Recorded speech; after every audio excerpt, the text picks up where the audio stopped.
Varai. Thank you, Prabhuji. Hare Krishna. Thank you, Mataji. Translation. Hare Krishna, Dandavat Pranam Prabhuji's and Mataji's translation purported by His Grace Abhay Charanarinda Bhaktivedanta Srila Prabhupada Ki Jai. Translation. My dear Lord, you are glorified by the selected verses uttered by great personalities. Such glorification of your lotus feet is just like saffron particles.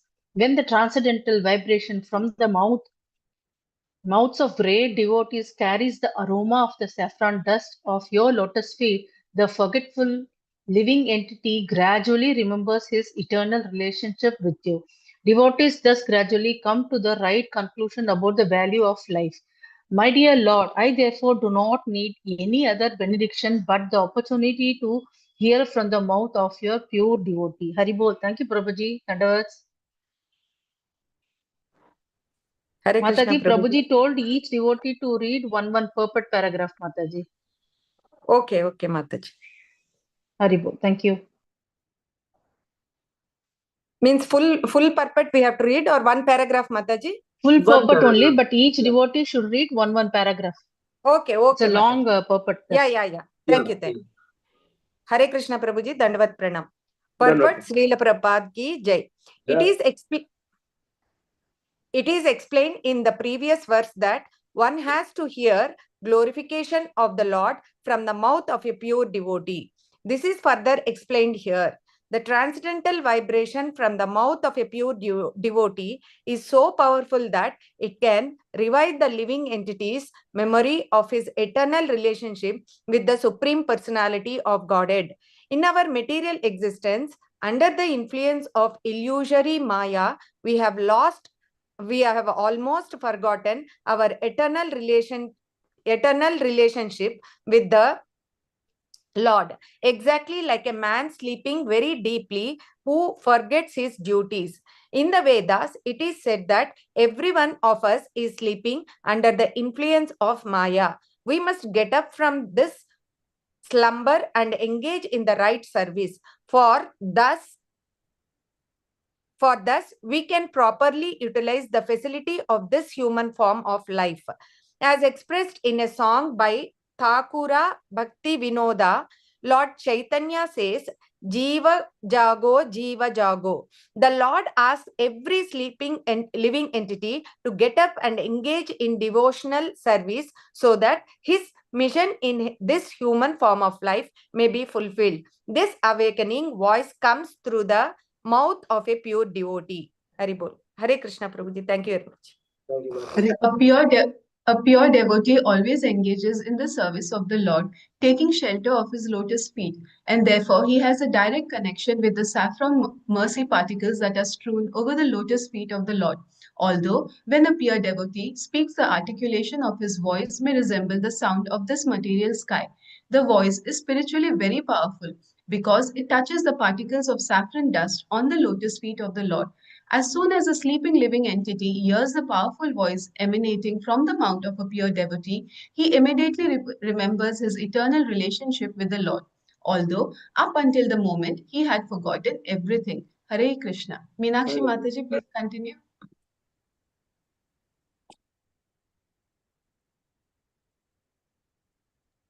Swarupini Mataji, you can continue. Hare Krishna. For a conditioned soul, therefore, it is very important to hear from the mouth of a pure devotee who is fully surrendered to the lotus feet of the Lord without any material desire, speculative knowledge, or contamination of the modes of material nature. Every one of us in Kuyogi, every one of us is Kuyogi because we have engaged in the service of this material world, forgetting our eternal relationship with the Lord as his eternal loving servants. It is our duty to rise from the Kuyoga platform to become Suyogis, perfect mystics. The process of hearing from a pure devotee is recommended in all Vedic scriptures, especially by Lord Chaitanya Mahaprabhu. One may stay in his position of life. It does not matter what it is. But if one hears from the mouth of a pure devotee, he gradually comes to the understanding of his relationship with the Lord and thus engages in his loving service. And his life becomes completely perfect. Therefore, this process of hearing from the mouth of a pure devotee is very important for making progress in the line of spiritual understanding. Hare Krishna. Thank you, Mataji. We'll continue to Krishna read the Prabhuji, second yeah. verse. Yes, Prabhuji. Hare Krishna Prabhuji, Dandavat Pranams. Yashah Shivam Sushrava Arya Sangame Yatra Chaya Kopa Shrunoti Te Shakra Katam Guna Gyo Pyramid Vina Pashum Shriryat Pravavre Guna Sangrahe Chaya. Hare Krishna, Naimisha Mataji, you read the translation. Hare Krishna.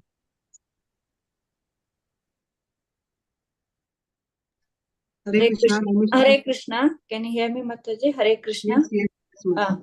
Translation by Srila Prabhupada ki jai. My dear, highly glorified Lord, if one in the association of pure devotees hears even once the glories of your activities, he does not, unless he is nothing but an animal, give up the association of devotees, for no intelligent person would be so careless as to leave their association. The perfection of chanting and hearing about your glories was accepted even by the goddesses of fortune, who desired to hear of your ultimate activities and transcendental glories. Thank you. Hare Krishna to all. Hare Krishna. Hare Krishna. Chandana Mataji, you read the first paragraph. Sharmila Mataji, second paragraph, and I'll read the third paragraph. Hare Krishna. Hare Krishna Prabhuji, Dandavat Pranams. Purport by Srila Prabhupada ki jai. The association of devotees, Arya Sangama, is the most important factor in this world. The word Arya refers to those who are advancing spiritually. In the history of the human race, the Aryan family is considered to be the most elevated community in the world because it adopts the Vedic civilization. The Aryan family is distributed all over the world and is known as Indo-Aryan.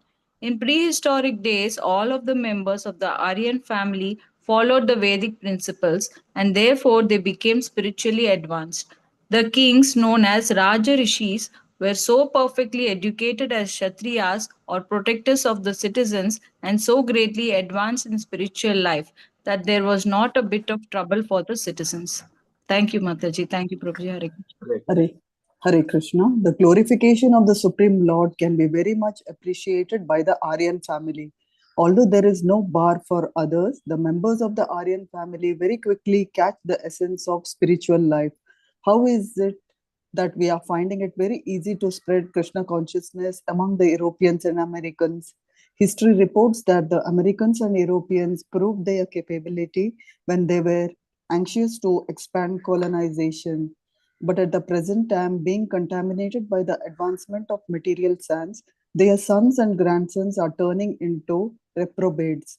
This is due to their having lost their original spiritual culture, which is Vedic civilization. Presently, these descendants of the Aryan family are taking this Krishna consciousness movement very seriously. Others who are associating with them and hearing the chanting of the Hare Krishna Maha Mantra from the lips of pure devotees are also becoming captivated by the transcendental vibration. Transcendental vibrations are very much effective when chanted among Aryans. But even though one does not belong to the Aryan family, he will become a Vaishnava simply by hearing the mantra because the vibration has great influence over everyone. Thank you, Prabhuji. Hare Krishna. Hare Krishna. Maharaja Prithu points out that even the goddess of fortune, who is the constant companion of Lord Narayana, specifically wanted to hear about the Lord's glories, and for the association of the gopis, who are pure devotees, the goddess of fortune, Lakshmi, underwent severe austerities.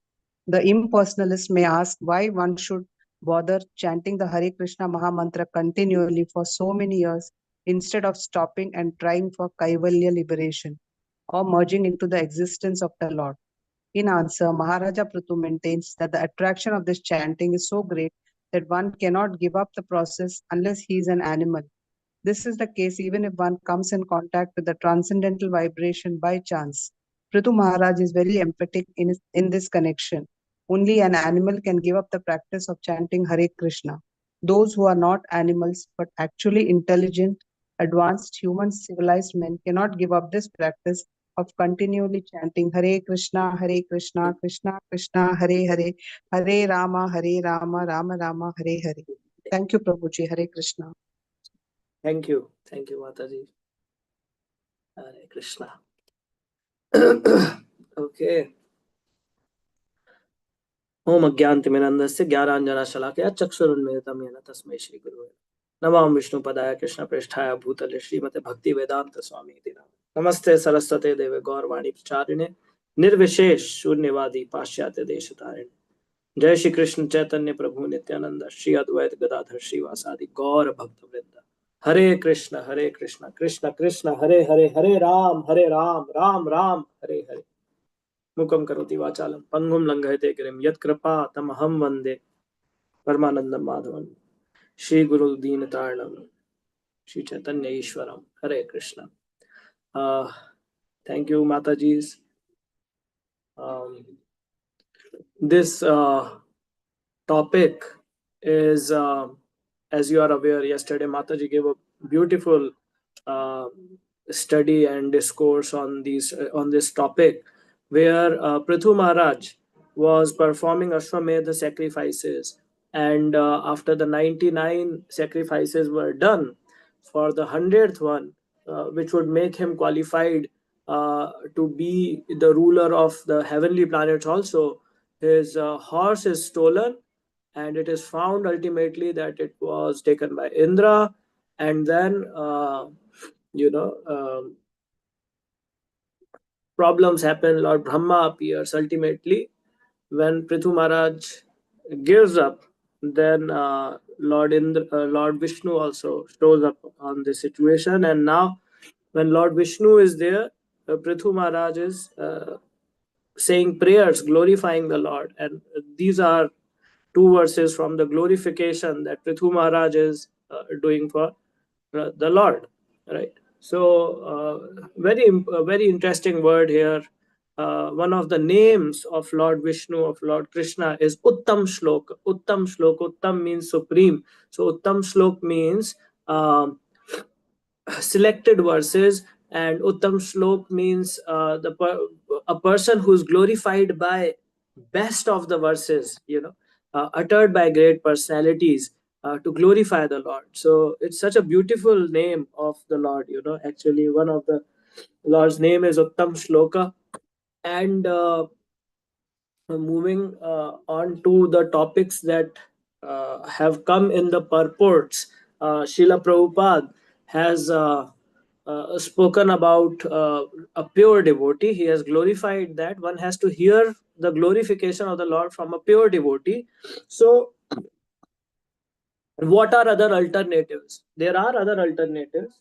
Those other alternatives are that somebody may hear Bhagavatam, but the person who is speaking is not a pure devotee. And what will happen because of that is that there will not be rasa in that. There will not be rasa. So what that means, there is one example, one very senior brahmachari was giving, that when we don't know the Lord properly, then we are not able to sufficiently glorify him. We are not able to glorify him properly. So so what happened is that our movement, the Hare Krishna movement, is gone. There are so many intelligent souls who realize that this is the goal of life, and they take up to it. And they come from very intellectual backgrounds. Some of them, they were in IITs. So one such brahmachari devotee was there. He went to a very small village for preaching, and village people are simple, they don't understand much. And so this he said this brahmachari said that, okay, you would be introducing me. It's like, yeah, I'll take care of that. Where did you study, Prabhuji? He said, I was studied in IIT. So he was like, yeah, I'll take care of that, don't worry. And so the brahmachari sat down to speak, and before introducing the speaker, so this very simple devotee from the village, he started telling, oh, Prabhuji so and so, he came into bhakti in such and such time, and he graduated from ITI. Okay. So he studied from ITI. And the moment he said that, this devotee was like, Are IIT, it's not ITI.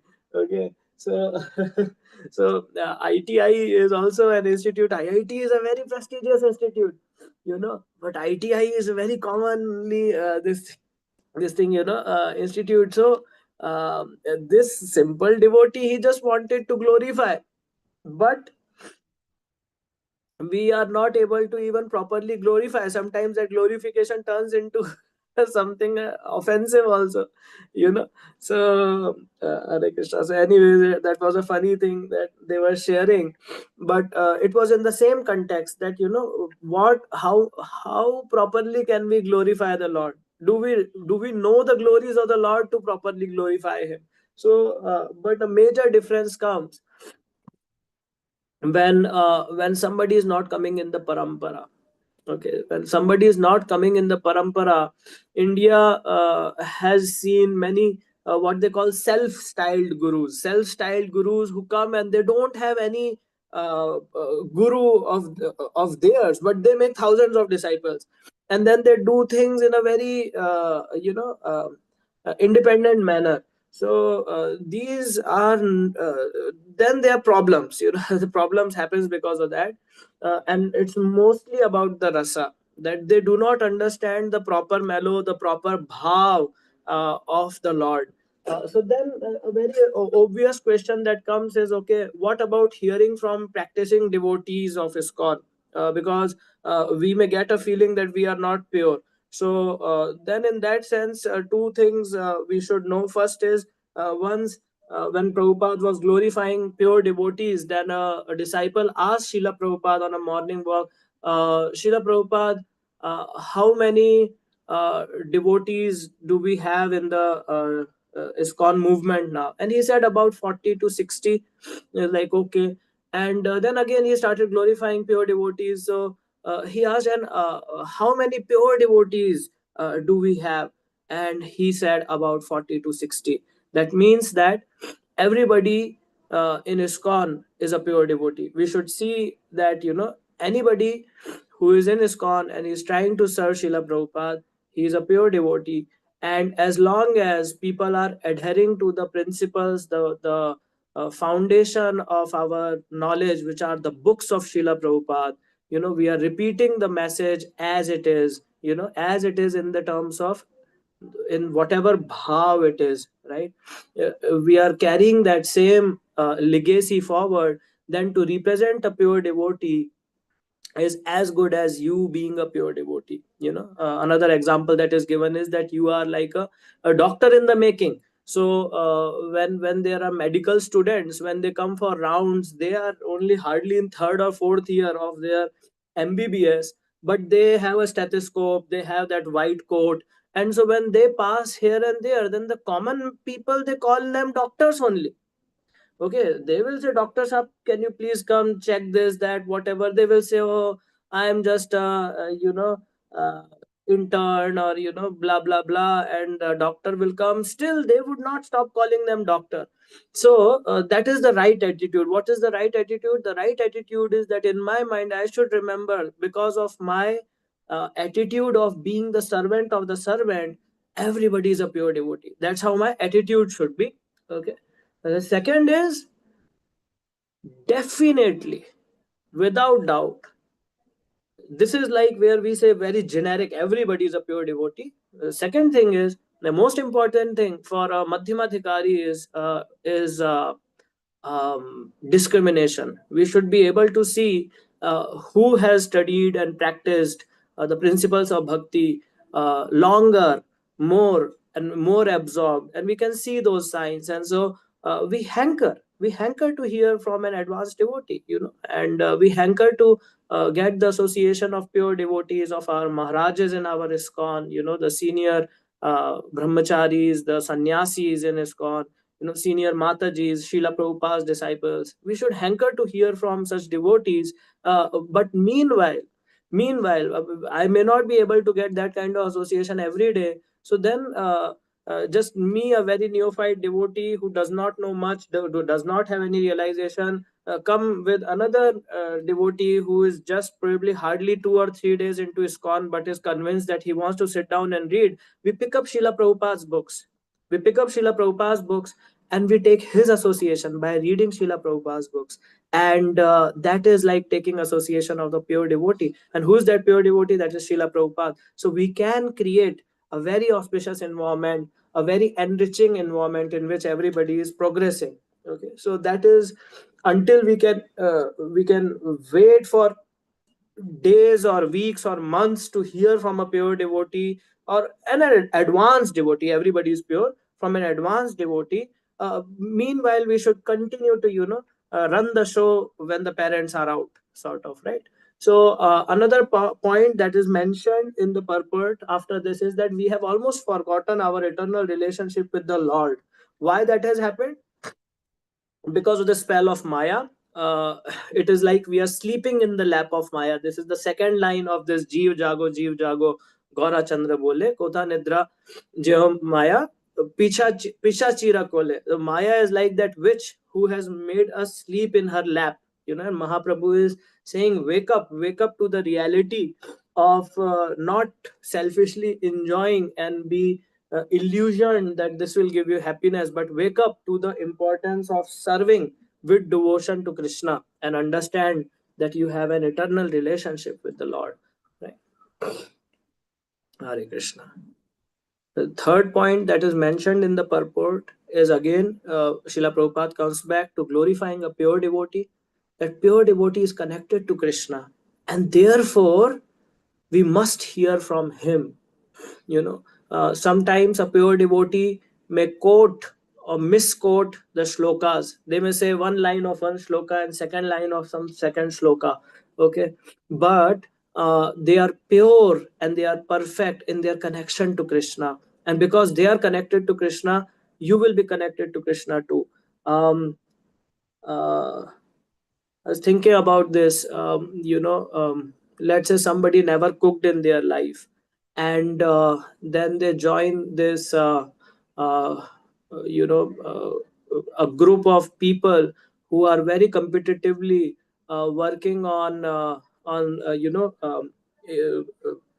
cooking classes, sort of, where they improve their cooking over a period of time, and the better they make, they are given certain levels and gradations are their points, and based on which their cooking is evaluated, and they keep getting higher and higher. So it could be something as simple as dosa making, but for a 5-star hotel they all are learning, and so their level is increasing, and then they all are like 85 level, 95 level, and then you who never cooked, you start living with them, and after 6 or 7 months a friend visits you, an old friend, childhood friend visits you, and you make a dosa for them, and they will be like, wow, you didn't even enter the kitchen for whole of your life. How did you make such an amazing dosa?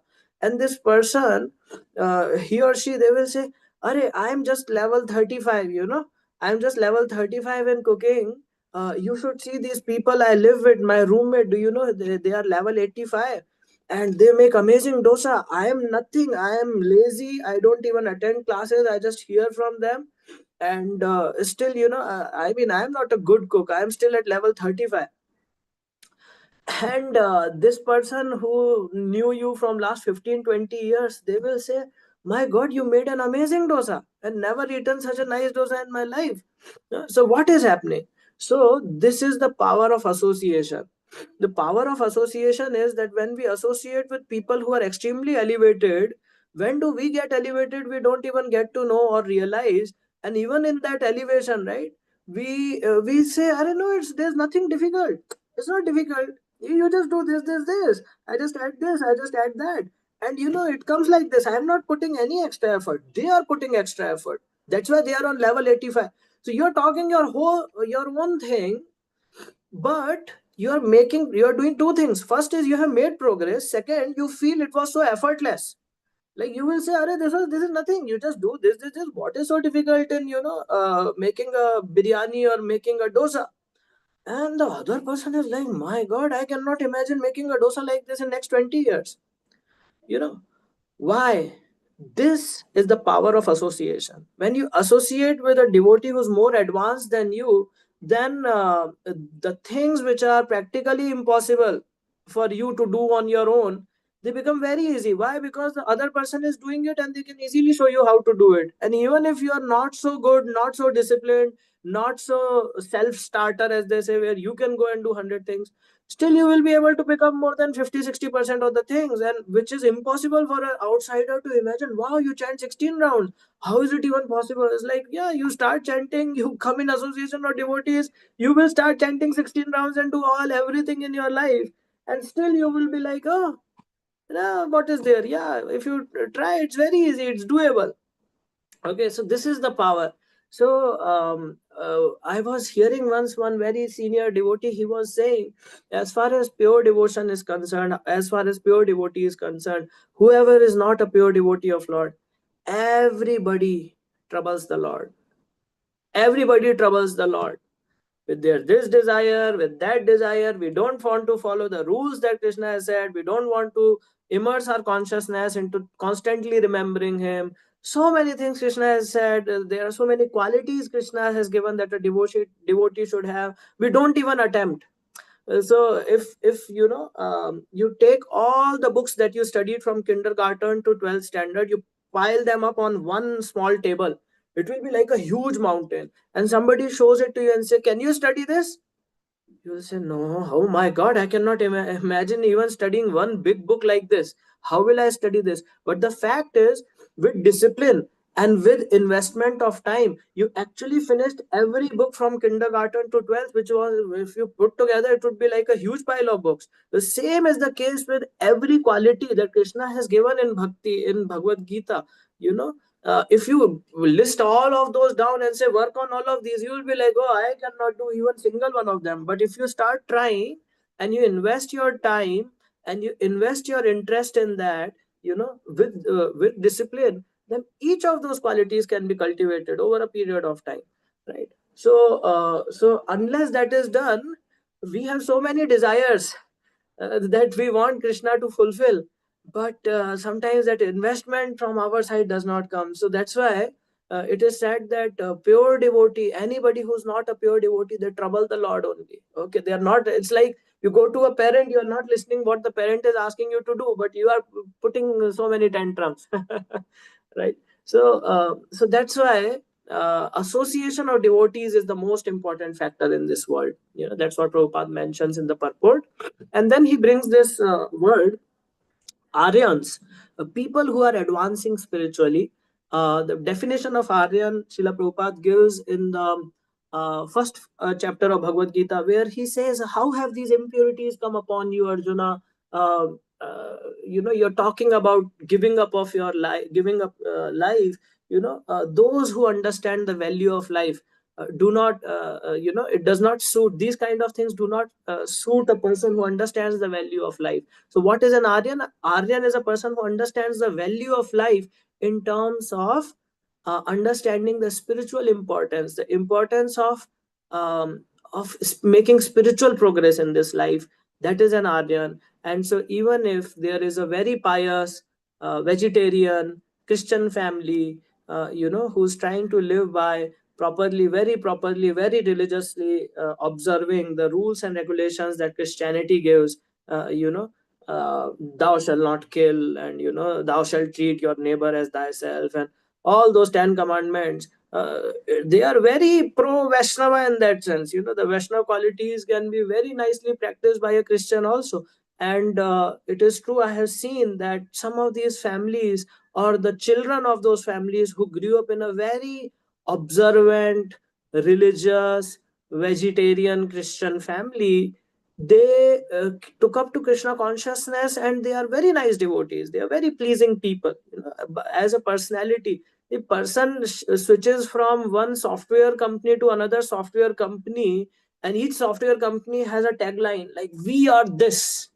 The second company, they say, people in our company, they are like this. So when this person, he switches from say Infosys to TCS, he does not have a transformation of his personality in that one day, that till yesterday I was Wipro, so I was a super bad, arrogant, anger mongering guy, and today I am with TCS, so suddenly I have become a devta, a demigod, that, you know, worshipable personality. No, people don't change when they switch ships, right? So similarly, if a person was a very kind Christian, if they take up to Krishna consciousness, you will see their personality, they are very kind people.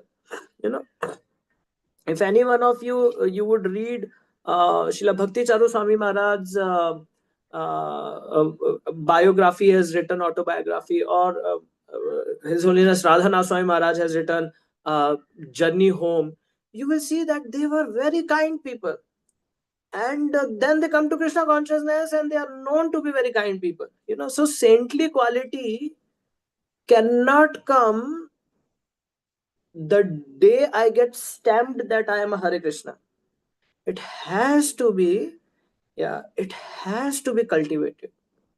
It has to be cultivated. And how it will happen? If we have that desire.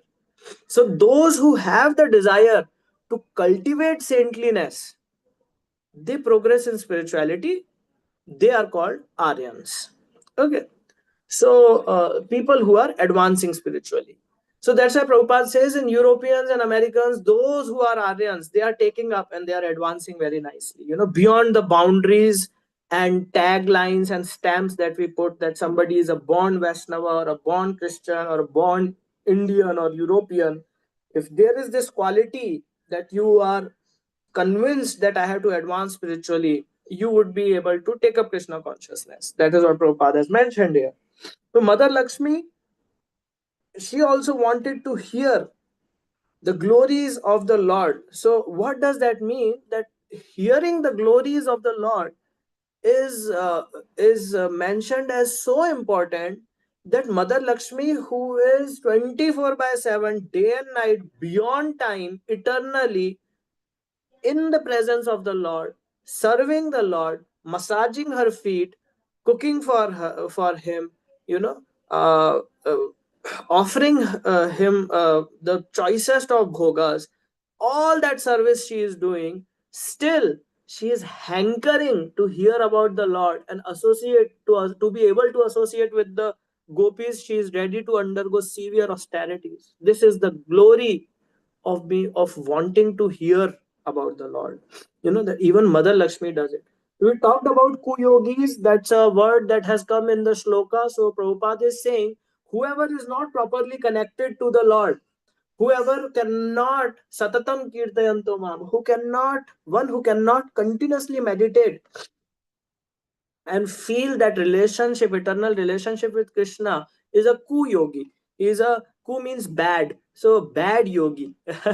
And so the goal of our life should be that from ku-yogi we should try to become a su-yogi, which is that we are very nicely connected with the Lord. And so for that, those who are intelligent, what do they do? They chant Hare Krishna. Okay, so these are the pointers from the purports. And so now I will start speaking. This was just the summary of that. So some reflections. So story of Prithu Maharaj, something that always came to my mind, and I thought we should address this. See, someone may feel that whatever is happening with Prithu Maharaj is little unfair. Why it is unfair? Because he was doing 99 Ashwamedh Yagyas, and then he goes on to do the 100th Ashwamedh Yagya, and by that he will become qualified to be the king of the heavens, right? And here the king of the heaven, Indra, comes and he steals the horse. How unfair! And then the Brahmaji is also coming, the Lord is also coming, and they are saying, you give this up, let Indra be this thing. And Prithu Maharaj says, okay, I'll do that. Oh, how unfair is this? Okay, so so a couple of things, how it was not unfair with Prithu Maharaj, and one very important aspect, which is based on the perspectives that we draw. So first, about the perspectives.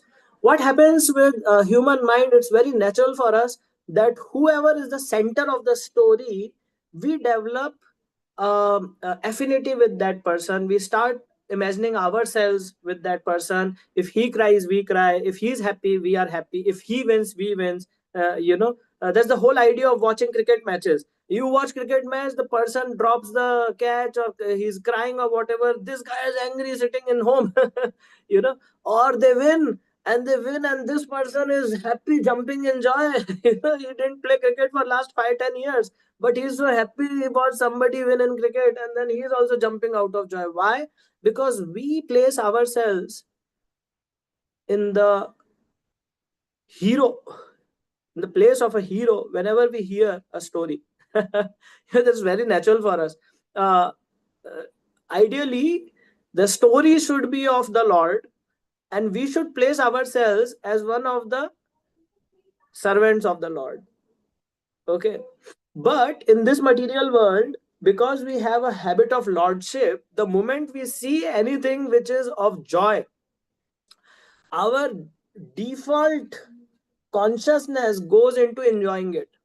Okay. So difference between a jivatma in spiritual world and a jivatma in material world is that the moment I see cake, my instincts immediately evaluate, do I like this cake, and if yes, how nice it would be if I had this cake. In spiritual world, the moment a person sees bhoga, anything that can be enjoyed, the moment he sees that, the first thought that immediately comes to their mind is, oh, if I offered that to Krishna, how happy Krishna may become. That is the difference in the consciousness. So that's why in this world, the moment we hear a story, right, we relate with that and we put ourselves in that, okay, in that situation.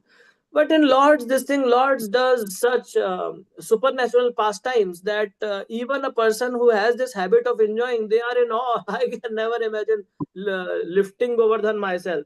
So then we are just in awe, and we are like, okay, I want to hear. Wow, this hero is beyond my imagination. So if you will hear the same story from the perspective of Indra, then it's a very different story. Then you will hear that, here's a very nice devotee who is who, because of his sincerity, he is being given the position of being the master and lord of the heavens. Lord himself has given him. Brahma ji has approved it. All the sages have given them this position, but it's such a dangerous position that every once in a while somebody comes and competes and fights with him or tries to increase their austerities just so that they can occupy his throne. And that's why he is always fighting for dharma. He's always fighting for the Lord. He's always fighting so he can protect the citizens of heaven from all these asuras. And there is this one more king, and he is trying to do it, and now he is thinking how to save his praja from such undeserved attack, and this thing overpowering his position. And so he's some way or the other, by hook or crook, he's trying to say. And if very nicely, if this story is told, then you will say, yeah, what is the need, why these people come and they trouble Indra all the time? And you add 3 more stories, then suddenly the perspective changes. But whose perspective is Srimad Bhagavatam highlighting over here? So there are several types of devotees, but Srimad Bhagavatam points out those values, and the way we look at people, the way we look at stories, the way we decide what is fair or unfair, based on those who follow the teachings of Krishna. The teachings of Krishna that he has given in Srimad Bhagavad Gita, where he is saying that in this world, you do not care about victory or loss. You do not worry about gain or loss, victory or defeat. And if you just do things to please me, and that is the highest. And that's why Srimad Bhagavatam is written with the perspective of pure devotees. The perspective it presents, there can be nonsensical perspectives, like there are Indian movies that are made which are made from a perspective of a villain. And then it tries to glorify a villain, and at the end of that movie they make that villain as the hero, and everybody is crying for this guy who has been a villain all his life. Okay. Many people glorify Ravana like that. Some people glorify Karna like that. Some people glorify Duryodhan like that. But the perspective where a person actually implements the teachings of Bhagavad Gita, that is most beneficial for us. It is most beneficial for an Aryan. And that's why Prithu Maharaj is a character to be taken inspiration from if we want to be Aryan, to progress in spirituality. And as far as the Lord is concerned, Lord gave this material throne of heaven to Indra. But what did he give Prithu Maharaj? So you will read as it comes along. He gives Prithu Maharaj, it's actually beautiful. I should say it like that. When he says, what do you want, Prithu Maharaj? Prithu Maharaj says, I don't know. I don't know what is best for me. My Lord, you know what is best for me. So you give me what is best for me. And at that time, Lord Vishnu says, may you get my pure devotional service. So what did Prithu Maharaj lose? Prithu Maharaj may have lost uh, a heaven, a chance to be the ruler of the heaven. But by giving that up, by sacrificing that for the pleasure of Vishnu, Lord Vishnu gives him pure devotion. There is nothing higher than that. So did Prithu Maharaj lose? No. But was he thinking in terms of winning and losing? No. He was not thinking about in terms of winning and losing. So then what do we get? Then we get pure devotional service. So so that's why chanting Hare Krishna. Okay, I have some time. I will keep this one short actually. Even within devotion, there are different flavors of bhakti. Okay, there are different flavors of bhakti. Some people, it totally depends on how you got introduced to Krishna consciousness, who introduced you, and what was their bhav. Because gyan, there is karma, there is bhakti. Gyan means renunciation. Renunciation means it is very much tied to an ashram which avoids getting married, avoids the worldly activities of this world. And so they usually require some sort of very bitter understanding of this world so that while they are weak, they can stay away from the allurements of this world. So usually their perspective of this world is very negative in nature. They have a negative opinion of how to look at a woman, a negative opinion about how to look at the world, and they say this world is a place of misery. Get out of this. This is Gyan Beej.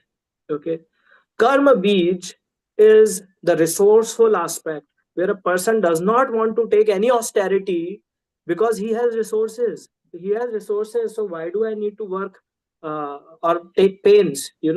I could, like, if I'm feeling hot, I'll turn the AC on. This is Karma Beej. Okay.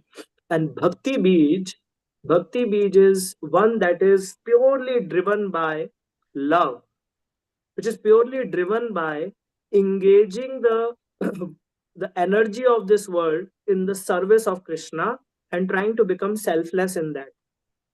Okay, so we do not reject the world, but we take the allurements of this world, we offer to Krishna, and in our offering over a period of time, we try to move ourselves out of that equation.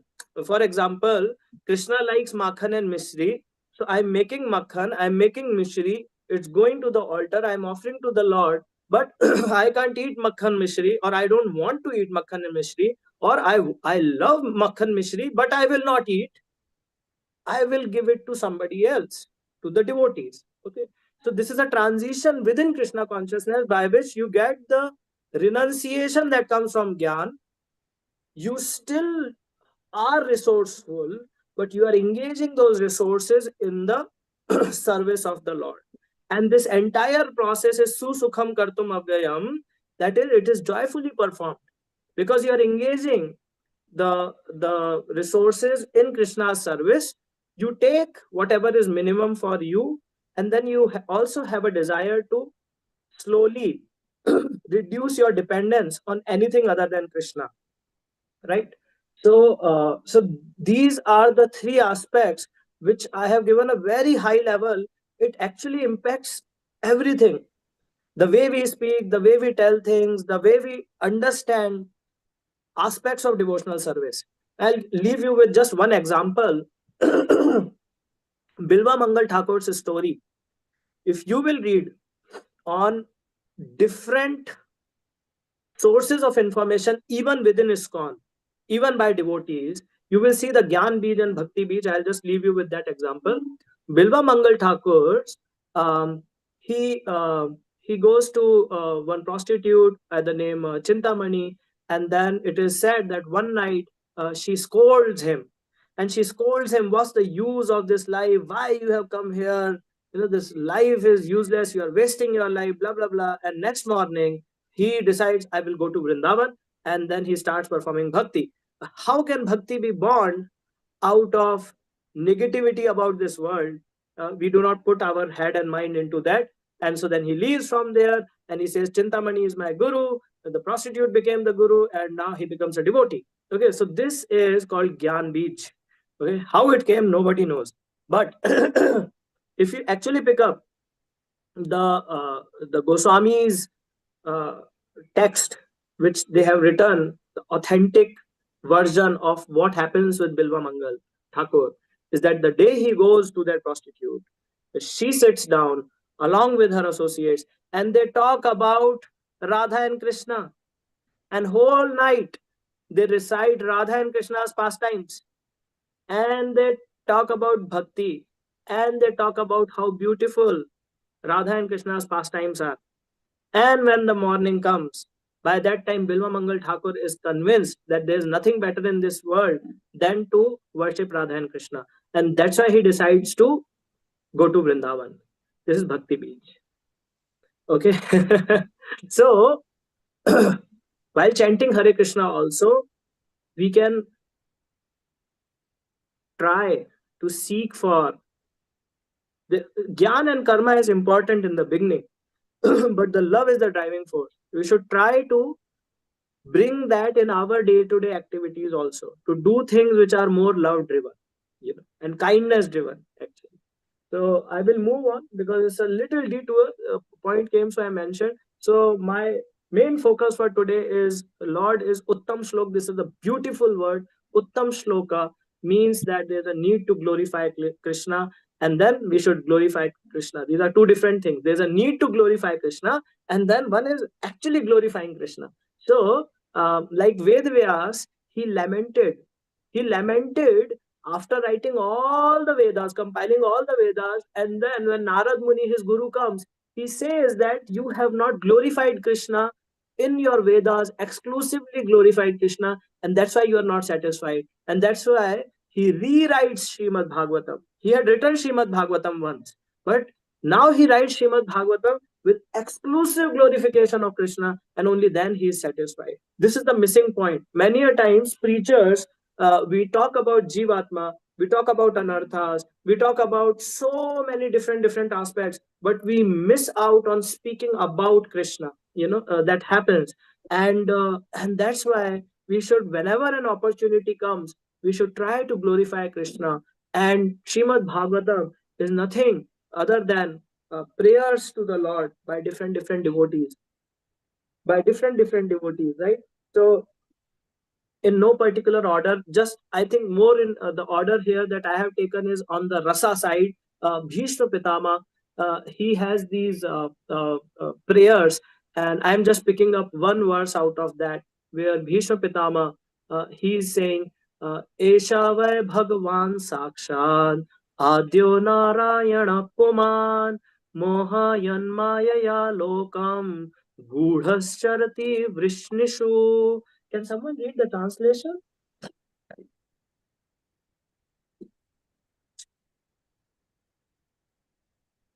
Hare Krishna, Prabhuji. May I? Yes, please go ahead. Hare Krishna.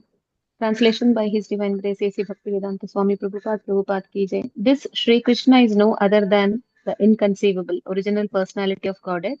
He is the first Narayana, the supreme enjoyer, but he is moving amongst the descendants of King Vrishni, just like one of us, and he is bewildering us with his self-created energy. Hare Krishna. Hare Krishna. So here there were such dear devotees of the Lord sitting with him, and they are also bewildered. Yudhishthir Maharaj is bewildered. He is blaming himself for all that has happened in this world. And then Lord Krishna is telling him, why are you worrying? I am telling you everything happened because of me. He is not convinced. He's like, okay. Jivatma is never convinced when Lord talks to him directly. Jivatma only gets convinced when another devotee of the Lord talks to him. So then he's like, okay, let's go to Bhishma Pitama. And then Bhishma Pitama tells Yudhishthir, hey, you see this Sri Krishna? He is none other than the original personality of Godhead. And then Yudhishthir Maharaj is convinced, and he understands, oh my God, oh, he is Bhagwan. Everything is happening because of him. So there's one aspect of glorifying the Lord because of which a Jivatma understands that Krishna is Bhagwan, right? So that is the rasa there. Then there are beautiful, beautiful prayers of Queen Kunti. You have read or heard about teachings of Queen Kunti. They are so beautiful that Srila Prabhupada has written separately. He has separated and just written an exclusive book on teachings of Queen Kunti, which are these prayers, right? I'll just take two of them, and I would need two devotees who can read the translation for all of us. Krishnaya Vasudevaya Devaki Nandanaya cha Nanda Gopa Kumaraya Govindaya Namo Namaha. Yes, please read. Go ahead, the translation. Hare Krishna. Let me therefore offer my respectful obeisances unto the Lord, who has become the son of Vasudeva, the pleasure of Devaki, the boy of Nanda, and the other cowhead men of Vrindavana, and the enlivener of the cows and the senses. Hare Krishna. So, very beautifully, Queen Kunti, she is glorifying her nephew, and she's saying that, you know, I offer my obeisances. That is one way of glorifying the Lord, by offering him obeisances. And who is that?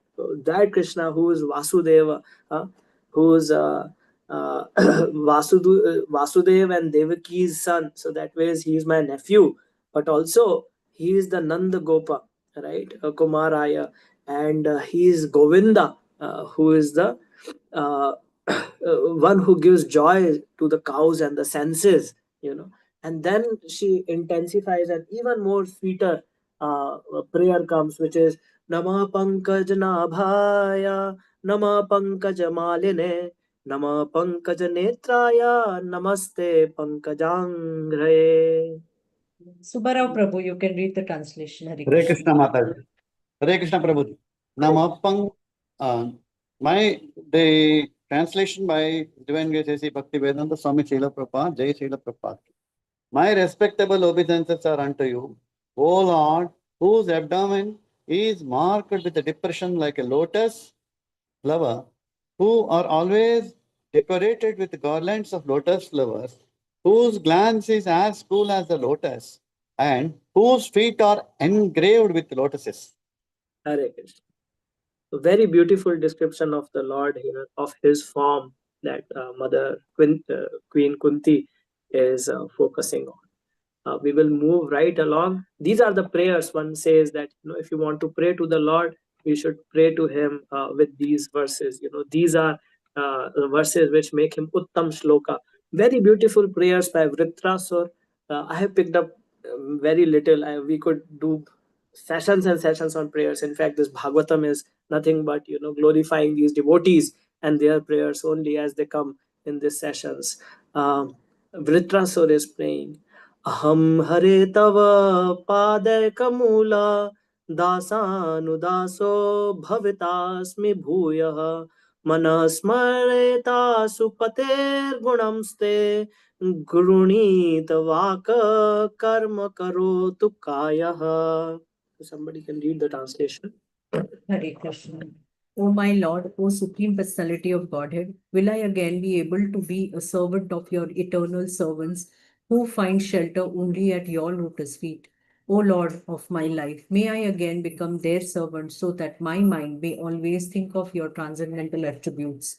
My words always glorify those attributes, and my body always engage in the loving service of your Lordship. Hare Krishna. Hare Krishna. Beautiful, beautiful prayers of Vritrasur in separation from the Lord. that my situation like this happened because I didn't have the association of the devotees, and now I hanker for that. I have everything, I can think of you, but what I need, when will that day come? Will that day come when I can serve your servants and then hear your glories from them? And this is the same gopis prayers. I am not even qualified, but as I said, my qualification even to read these comes from Srila Prabhupada. And there is this one very special verse in the prayers of the gopis, which glorify glorify Shravanam and the person who spreads the glories of the Lord. Tava kathamritam tapta jivanam kavibhiriditam kalmashapaham shravanamangalam shrimadatam bhuvi grinanti ye bhurida jana. Somebody can read the No, translation. Kishori Bhattaji, you can read the translation. Thank you, Mataji. Guruji, Hare Krishna. Dhanvat Pranam. Yeah. The nectar of your word, and the description of your activities are the life and the and soul of those suffering in this material world. These narrations transmitted by learned sages irradiate on sinful reactions and bestow good fortune upon whoever hears them. These narrations are broadcast all over the world and are filled with spiritual power. Certainly, those who spread the message of Godhead are most beneficent. Hare Krishna. Right. Prabhuji, Dhanvat. So the gopis are also saying, even after achieving the highest spiritual perfection, what they hanker for, what nourishes them, are the glories of the Lord. And here they have said one more beautiful thing, that those who spread the message of Godhead all over the world, they broadcast this, they are most beneficent. And I was going to ask this, but in the interest of time, I would just say it. Who is such one person who has broadcasted the glories of the Lord all over the world? That is nobody other than our dear Srila Prabhupada. And Srila Prabhupada is being glorified in the Gopi Geet. It's what an amazing, amazing, feat it is. And to realize for us that, what kind of glorious thing we have achieved, where is the need to go to any other Baba or any other this thing, or to even bring a thought even once in our mind to leave ISKCON or change ISKCON or create another organization. There is no need for that if we just simply understand how glorious Srila Prabhupada is, how glorious the Lord is, and why we think that whatever is in ISKCON and is given by the Lord, it would be some way insufficient, or that the Lord is powerless, so it is not happening because of his desires. And I am the one who has to be more powerful than Prabhupada and Krishna to go and change something. There is no need for that. ISKCON has everything that we need. It's just we need to be more submitted to the instructions that are there. So with that, I will come to the last point, and I really keep it short. I know there's time there. I wanted to glorify Krishna in some beautiful way, and so I would just tell you two short stories. One is so Krishna, when he was in his childhood pastimes in Vrindavan, he would steal butter, like and so once what happened is that the gopis decided that what we will do is we will lock the butter in a storage room. And so they opened the door also somehow, and they stole it. So then the gopis decided that, okay, this is what we will do. We will tie the bells around the pots. So as soon as they will come and they will move the pots, the bells will ring. And the bells will ring. We will get to know that these boys are around, all the Gopakumaras are around, and we will catch them red-handed.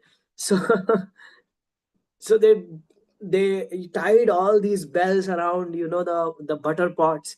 And Krishna came, and they got this thing to climb upon, and all the Gopakumaras were there. They understood, they have made this arrangement, right?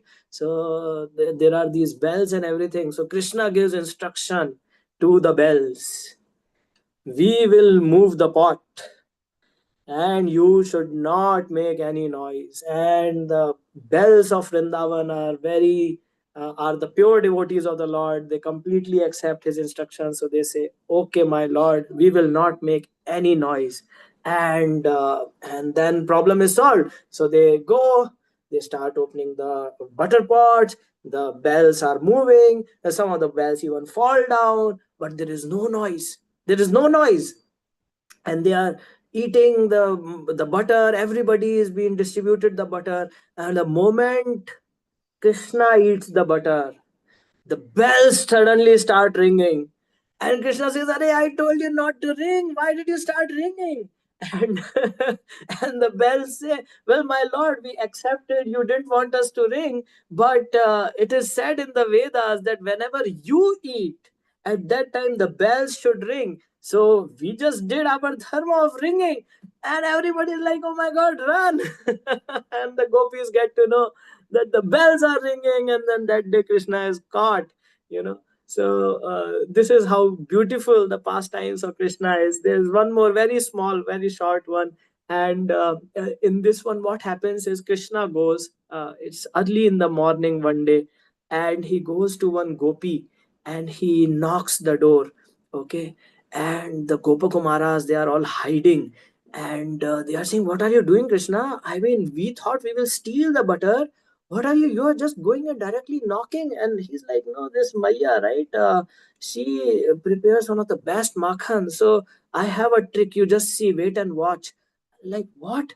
Okay. So they all go in the hiding, and Krishna goes and knocks the door. The gopi opens the door, and she sees Krishna standing right in the front, and is like, "What do you want?"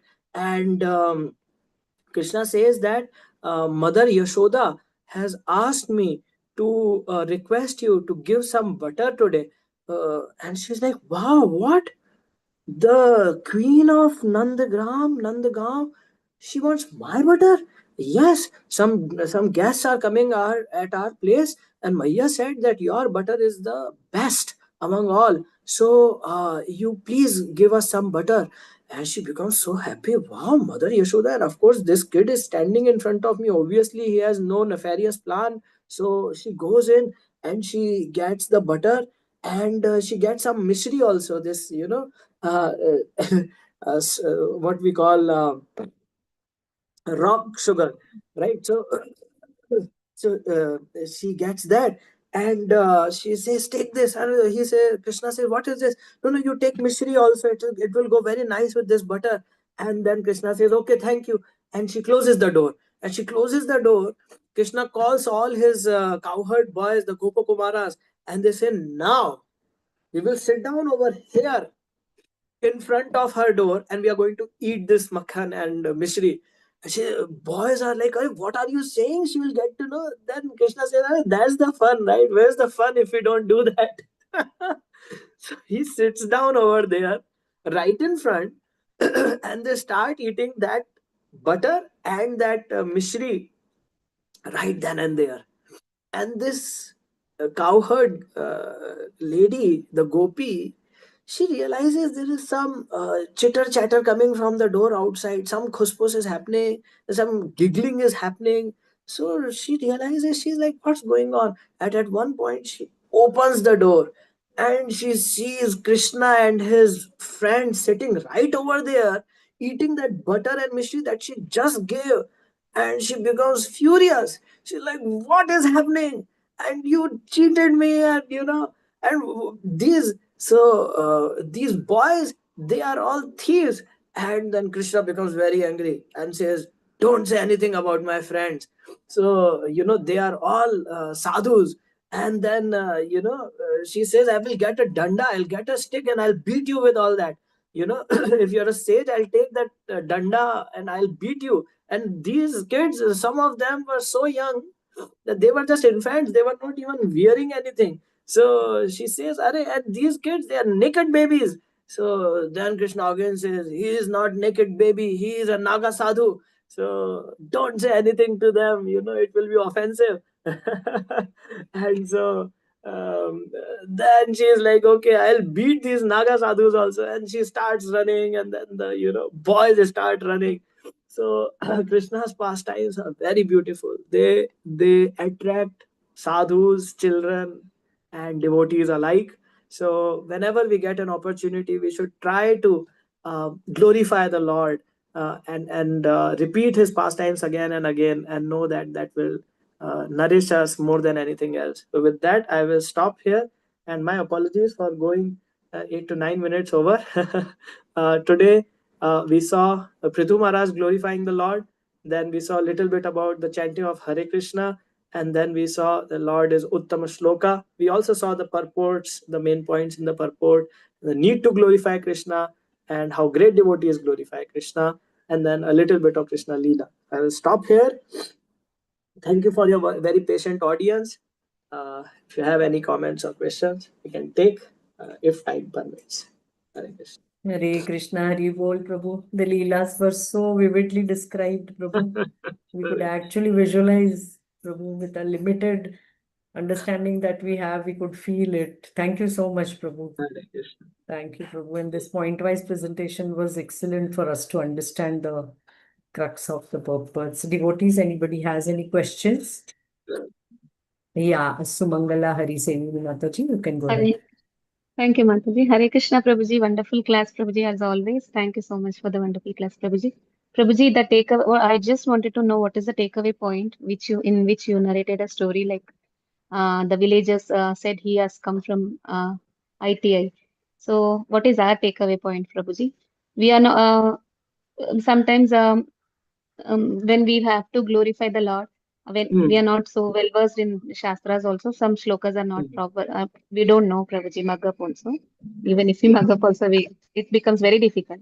So at that time, sometimes how can we glorify Prabhuji, our own poems or something? Is it that not allowed to do that? No, we should Can do we that, do that? Mataji. We should do that. So two aspects of this. One is no matter how much we think that we are glorifying the Lord, you should know that when a small child is trying to speak ABCD, uh, uh, he is not able to say those words properly, but you still love it, and you would make a video of it, so much you enjoy, and you would say, yes, he's trying, and he's making some attempts, and it's so beautiful to hear these imperfect ways a children calls out mama, dada. Sometimes, like for a pillow, in Hindi the word is takiya. They may not call takiya, they may call it katiya or something like that, and it sounds very beautiful, very loving from their mouth. So everything that we do in devotion, you may be singing very nicely, and there may be this child sitting next to us, and he's not singing very nicely, or he's just tapping the kartas like this, which is actually spoiling the entire kirtan. But one should know, the attitude should be that there is no difference between what I am doing and what that child is doing, because he's also imperfect and I am also imperfect when it comes to the Lord. But we still give our imperfect offerings to the Lord, and he accepts by seeing our attitude in that. That is one. The second is, what we can and we should do is that we practice. Practice is called sadhana. So we try to stick to, even for the prayers, we try to repeat the prayers of our acharyas, like morning program. So Prabhupada has given, so we stick to the morning program, we stick to the prayers, and in our devotional maturity, like for a person, we can, because organization is very important. Same is the thing with kirtan also. Somebody is practicing at home, they may not be doing very good, but if you are in front of the temple deities, that is not a place for experimentation and practicing. That is where there are certain rules that the whole society, the whole community wants to serve Lord in certain way with some standards. So only those whom the authority has seen that yes, they do good kirtan, they align with whatever are the standards that ISKCON has said, they go and sing. We don't go and sing anything or everything over there, or sing bhajans from some old Hindi movie. So those things should not. So there are standards when it comes to society, to the community, right? So community standards are there. So that is there. At home we practice things, and then when that devotional maturity has come, nobody can Nobody can measure devotional standards of anyone. But the idea is that if somebody has done Bhakti Shastri, at least Bhakti Shastri, Bhakti Vaibhav, Bhakti Vedanta, these courses, after that, if we write something on our own, at least after Bhakti Shastri, then it is not just your emotions, but your emotions which are aligned with the parampara. I may write some poem which may have some emotion, and it is very good for my bhakti, but will it be good for everybody's bhakti?